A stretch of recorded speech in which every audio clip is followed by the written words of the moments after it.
All right, are you getting annoyed by this when you go to your OneDrive and you got this for you, access your memories? Oh, last week through the years, and you want to get rid of it? So just a quick note before you do this. I know how to turn it off, so you'll stop seeing this, but I don't know how to turn it back on. Go to this little settings icon in the upper right corner. Go to options.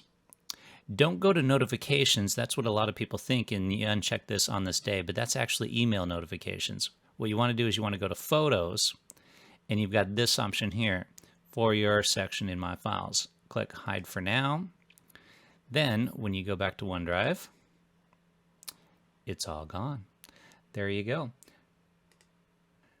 So as you saw there, I turned it off. When I go back to that photos option, I no longer have that option available of turning it on. So this is where I mentioned that at the beginning.